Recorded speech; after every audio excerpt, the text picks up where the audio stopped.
KS Prasad గారు, Balayya Babu issue తర్వాత చంద్రబాబు వ్యవహరించిన తీరు ఇవన్నీ మీరు గమనిస్తూ ఉంటే బాలకృష్ణ చంద్రబాబు మీద లోకేష్ మీద అసహనంగా ఉన్నారు అనే వార్తలు వస్తున్నాయి. చెరువు మీద వెలిగితే ఏమవుతుంది?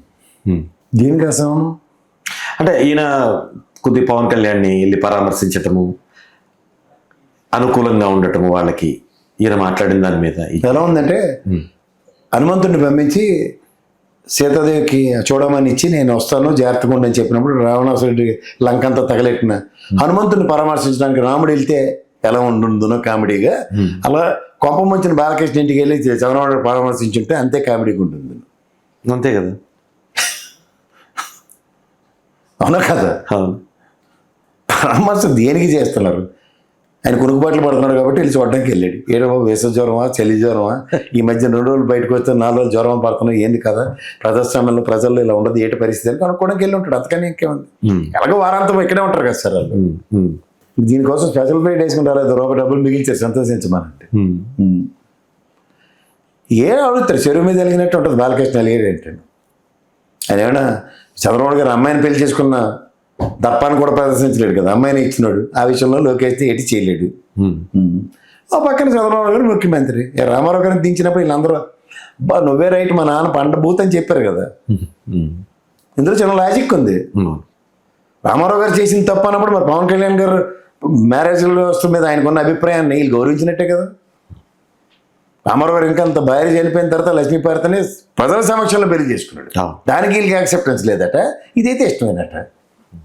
అంచేత వీళ్ళు అలకలు, వీళ్ళ అవకాశవాద రాజకీయాలు దీన్ని పట్టుకుని మనస్తాపానికి గురైన నోరు మంచిది అయితే ఊరు మంచిది అంటారు. నోరు తినకుంటే అది తలకనప్పులు తెచ్చింది తెలుగుదేశానికి ఆయన. ఇప్పుడు అసలు వీళ్ళిద్దరు అలగాలి అది మీద తలతోకుండా తేడి మాడుతున్నావు నువ్వని, తిరిగి రివర్స్ అయితే చెరువు మీద వెలిగినట్టు ఉంటుంది.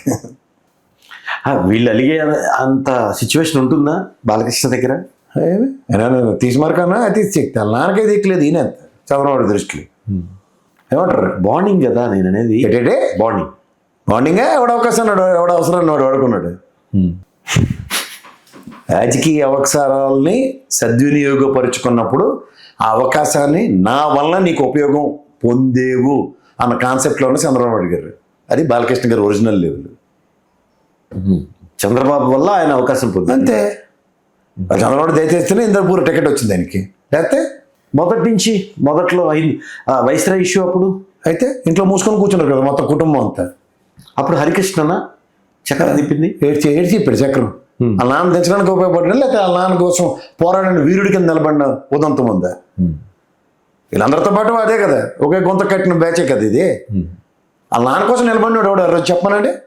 ఎవరు లేదు కదా. మరి లేనప్పుడు ఏం మాడుతున్నారు వీళ్ళు? వీళ్ళకి స్వయం ప్రతిపత్తి లేదని అర్థం. తండ్రి కన్నా అవసరాలు ముఖ్యం అన్నది కాన్సెప్ట్లో ఉన్నారు వీళ్ళు.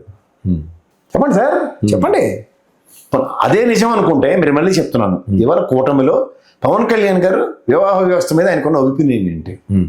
వీళ్ళు ఆ వివాహ వ్యవస్థ ఒపీనియన్ మీదే కదా వీళ్ళు కాంట్రడిక్ట్ అయింది రామారావు గారితో. అవునా కదా? ఆగస్టు సంక్షోభంది.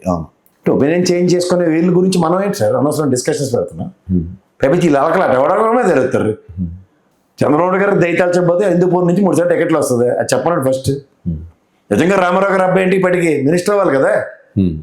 ఎందుకు అవ్వలేదు? రామారావు గారు అమ్మాయి కొడుకు లోకేష్ ఎమ్మెల్సీ అయిపోయాడు, మినిస్టర్ అయిపోయాడు, 2సారి గెలిచాడు, మినిస్టర్ అయిపోయాడు. ఈయన ఎందుకు అవ్వలేదు? విషయం ఉంటేనే కదా.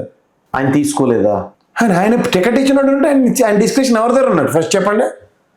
టికెట్ ఇస్తే తీసుకునేవాడు బాలకృష్ణ. అవును. టికెట్ ఇచ్చేవాడు చంద్రబాబు గారు. అవును.